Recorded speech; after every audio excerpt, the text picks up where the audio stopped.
Welcome, or Riss, and welcome to another unboxing. Well, not really an unboxing, more like an unwrapping.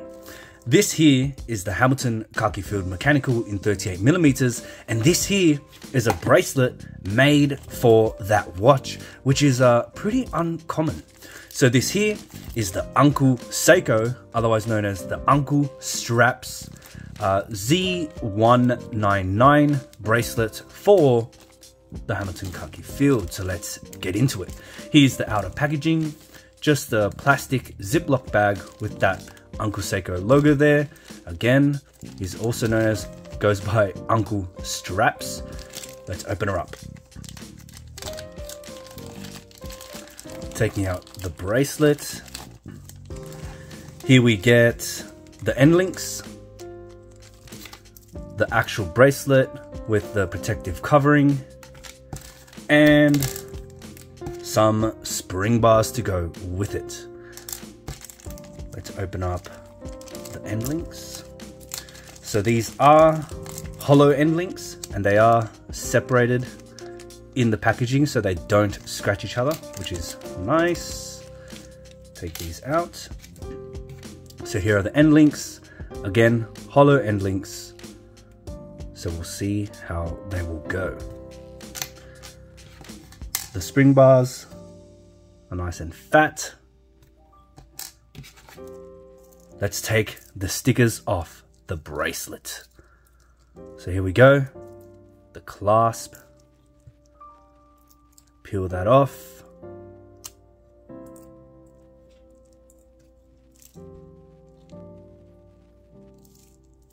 Let's go take these off. Open. Let's see.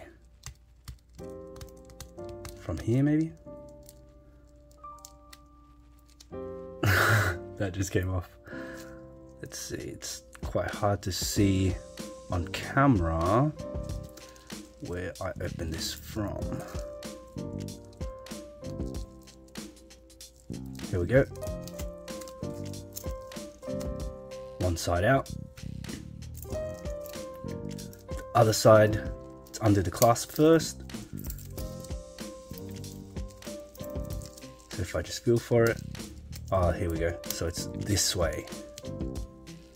Just take that off. Oh. Trying to feel for that edge of that plastic covering. Yeah, see that there? Just get a grip. Hard to do this while looking through the camera, I must admit. Okay, let's peel her off and let's reveal the bracelet in all its glory. Look at that.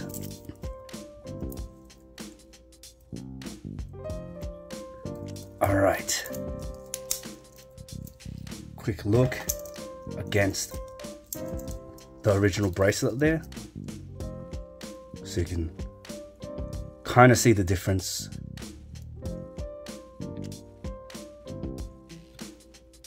Alright, I'll take off the original bracelet so we can see them side by side, and then I'll go ahead and install it. Alright, so here are the bracelets. Before I put it on, I just want to do a quick comparison with the original bracelet for the Khaki Field. Now, one major difference is the end links. So the end links on the original bracelet are solid end links, whereas the Uncle Seiko are hollow. So already that's a big difference, which will also create a big difference in the weight.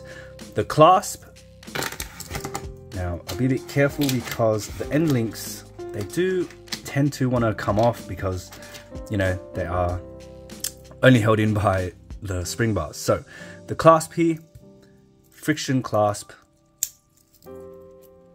stamped. There is the option of the milled clasp, but I just went for the standard stamped clasp.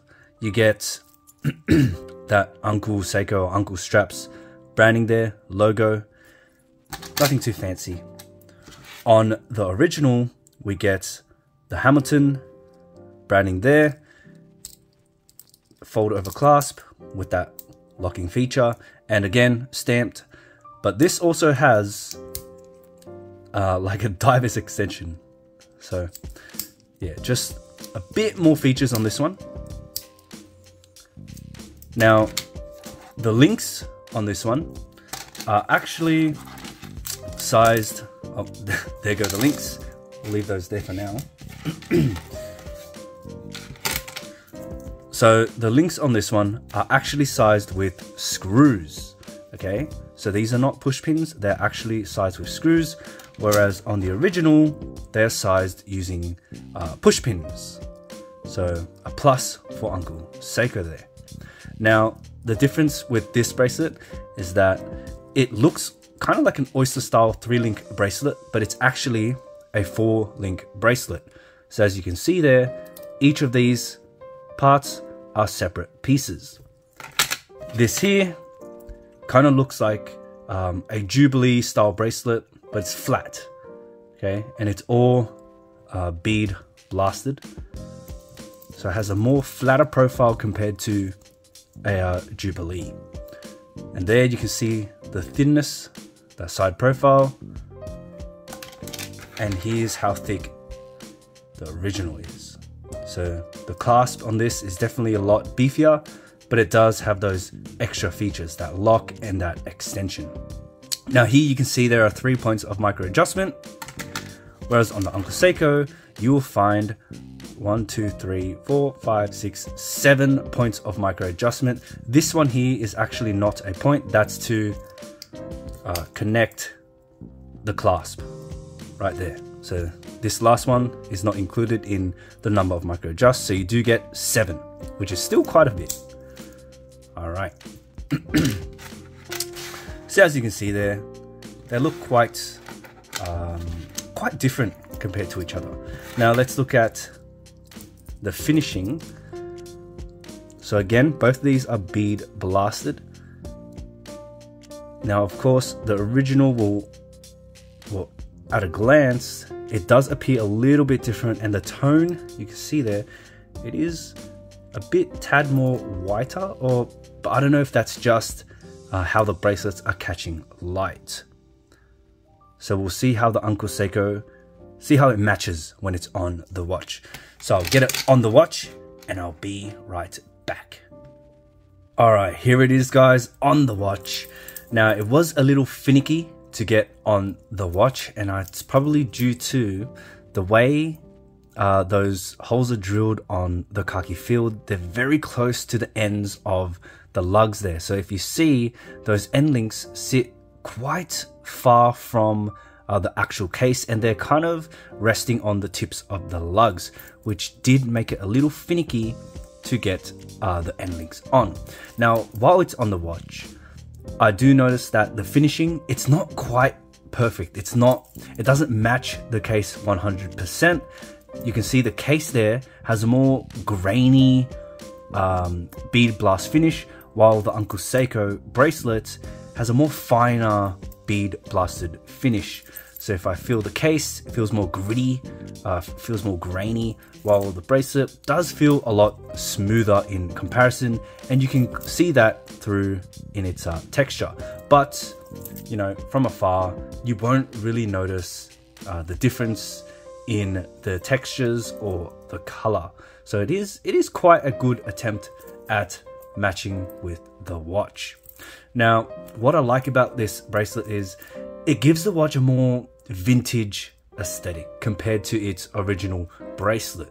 Because it is that Jubilee style, you do get more of that old time look, and you know, the stamped clasp still gives it that vintage or lightweight feeling. So it is much lighter than the original bracelet. Now, you also notice that the end links, usually these end links will have, or most aftermarket bracelets will have kind of like indentations for the end links, but here it's just nice and smooth, flat, and I kind of like that look for this type of bracelet, that more flat Jubilee style. I think it's a nice touch, and it does give it a point of difference. Even when it's on your wrist, it looks nice. So there it is. It's a not brushed, bead blasted bracelet. Now let's get it on the wrist. So again, this is the 38mm khaki field on the wrist. Very comfortable. It has a nice taper, which is more dramatic than the original bracelet, so it will feel more comfortable, and it does feel more comfortable compared to the original. No hot spots, similar to the feeling of a Jubilee, like those vintage Jubilees.